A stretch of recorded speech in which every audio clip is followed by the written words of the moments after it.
Assalamualaikum, selamat sejahtera, wanakum tajahau. Saya Suman Siwam, kembali lagi dari channel Kita Rakyat Malaysia.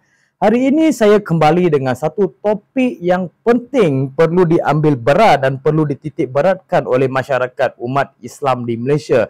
Dan setiap jabatan kerajaan daripada JAKIM, Kementerian Agama Islam, perlu mengambil berat berkaitan perkara-perkara ini.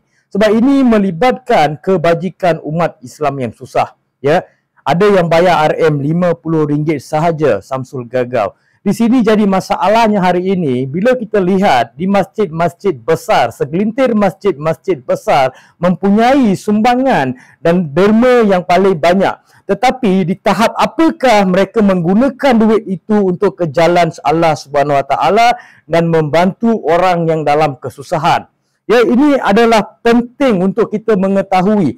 Adakah orang derma untuk simpan dalam bank? Kamu letak tabung, korang letak tabung dekat setiap masjid, ya, segelintir masjid. Saya bukan mengkritik keseluruhan masjid di Malaysia, tetapi ada segelintir masjid, mereka letakkan tabung, mereka bangga dengan manusia, mereka boleh mengumpul uang derma daripada umat Islam sebanyak RM30,000, RM40,000.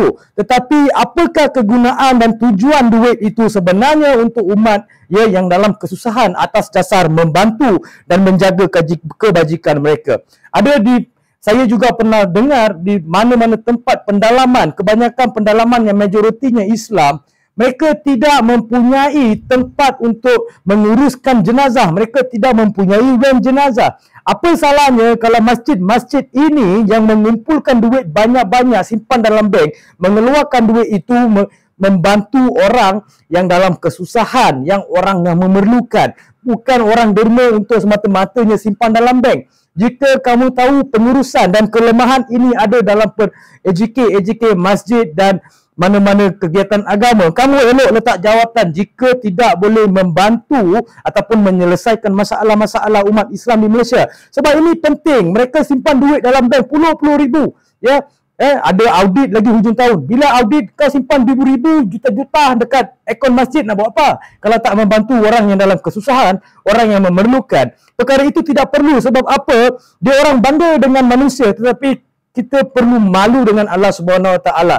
Orang menderma bertujuan untuk membantu. Setiap derma yang orang bagi, walaupun RM1, walaupun RM10, untuk membantu orang yang dalam kesusahan. Bukan nak keperluan kamu saja. Jika keperluan masjid 10 ekon dah cukup, ini ada duit, tambah lagi 20 ekon. Kami lagi mau sejuk, mau jadi macam syurga. Ya, mau tambah lampu lagi seperti matahari. Itu keperluan. Keperluan kalau dah cukup, jangan jadikan keperluan menjadi kehendak. Ya, kita perlu melihat daripada sudut kebajikan masyarakat yang meminta bantuan. Ya, bukan semata-matanya kita ikut SOP JAKIM, semata-matanya untuk audit kita buat AJK masjid. Kalau tak boleh perform, berhenti daripada masjid, bagi peluang pada orang lain. Ya, sebab ini kelemahan yang saya lihat di setiap sudut.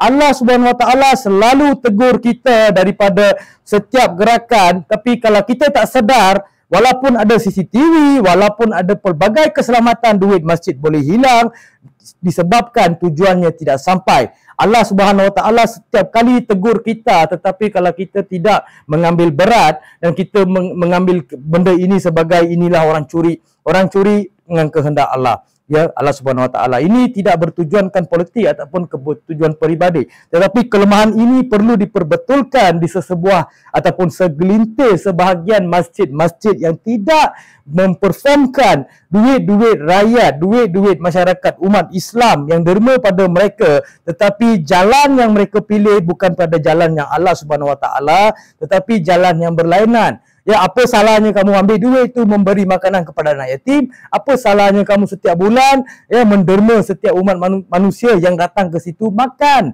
Setiap hari pun boleh makan. Kalau RM30,000 sebulan, setiap hari 30 hari itu kamu boleh membagi makan kepada jemaah-jemaah di masjid. Tetapi apakah kegunaan duit itu sedangkan program pun berkurangan, idea-idea pun tak dapat dibentuk daripada orang yang berkuasa.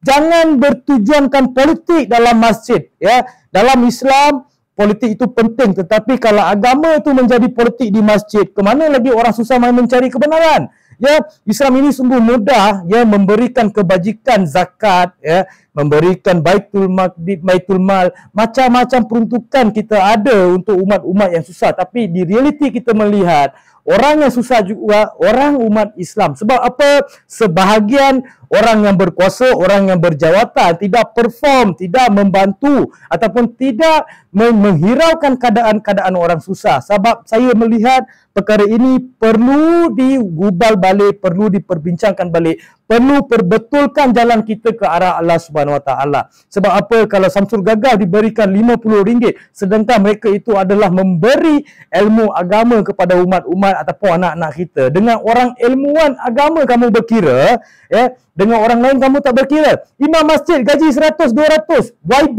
yang tak buat apa-apa, yang tak ada apa-apa peruntukan, tak ada apa-apa kemajuan daripada segi performing, mereka tetap dijadikan YB. Mereka tetap dibayarkan gaji. Sedangkan umat-umat ataupun agamawan ini membentuk pemikiran ataupun memberi jalan ke arah Allah, mereka diberikan RM50. Ini zaman dah berubah. Ya, sebab apa saya suarakan perkara ini? Duit kamu simpan banyak-banyak untuk apa? Apa tujuan? Duit bertujuan, orang menderma bertujuan, belum lagi sumbangan wakaf. Ini baru daripada sumbangan ke tabung, sumbangan daripada kerajaan negeri, kerajaan pusat, semuanya ada duit. Jadi apakah fungsi duit dan tujuan duit itu kepada umat yang susah ini? Yang saya menitik beratkan bagi pendidikan agama kepada anak-anak yang tidak mempelajari apa-apa lagi, bagi makan pada anak yatim, membuat program agama pada setiap orang. Ya, janganlah cakap orang tak datang. Yang tak datang tu kamu jangan kira. Kita ambil yang baik-baik saja, yang boleh mengikuti ilmu-ilmu agama ini. Ya, kita fokus pada mereka. Kita fokus pada point, kita fokus pada permasalahan dan kita fokus pada penyelesaian masalah. Bukan simpan duit ribu-ribu, bukan boleh bawa mati duit-duit yang kamu simpan di dalam tabung masjid ke bank. Jangan jadikan duit itu riba. Jadi kejam. Kau simpan duit-duit tu banyak-banyak, jadi zalim kau. Sebab amanah tu yang diberikan pada kamu, kamu tak laksanakan. Bukan itu yang kita mahu. Ya, pergi pendalaman. Tengok apa yang kurang, bagi. Ya, bagi jenazah, bagi tempat ya, kadang susah orang ni tau. Kalau dalam pendalaman ini masalah. Kalau ini tak dapat diselesaikan, apa lagi yang kamu boleh selesaikan? Setakat nak pasang 20 ekor, 30 ekor buat apa? Itu kehendak kamu, bukan kehendak manusia yang lain. Orang datang sembahyang bukan nak sejuk. Orang nak pergi sembahyang, pergi solat. Orang nak mencari ya redah daripada Allah Subhanahu Wa Taala sahaja. Kalau benda itu kamu ada, kamu jalankan. Tapi kalau dah ada, jangan pergi tambah lagi 20 lampu. Kita bukan malam tu, kita bukan nak matahari punya terang. Kita bukan nak sejuk daripada syurga. Tetapi kita pergi sana untuk mencari syurga. Tetapi bila kamu fokus pada benda-benda yang berkaitan kehendak, itu tidak berasas. Orang menderma untuk membantu orang lain dalam kesusahan dan orang menderma untuk memberikan keselesaan ilmu pada semua umat yang datang ke masjid itu. Ya, jangan simpan duit dalam bank ribu-ribu, lepas tu audit apa benda pun kamu tak buat. Apa benda pun tak boleh create idea. Buat apa kamu jadi AJK? Tak perlu. Berhenti semua. Biar JAKIM yang jaga semua. Biar JAIS agama setiap agama punya negeri yang jaga. Biar dia orang jaga. Bagi kamu pun tak buat apa. Duit simpan banyak-banyak. Buat apa? Setiap tahun 100,000, 200,000. Buat apa nak bawa kubur lah? Kalau tak dapat membantu, tak payah jadi jawatan kuasa. Tak payah jadi yang berkuasa. Ini saya punya tegasan ataupun amaran daripada saya. Kalau tak boleh berhenti, bagi pada pihak yang boleh memberi komitmen, yang boleh bertanggungjawab dalam atas duit-duit itu. Ya, sekian, terima kasih. Assalamualaikum warahmatullahi wabarakatuh.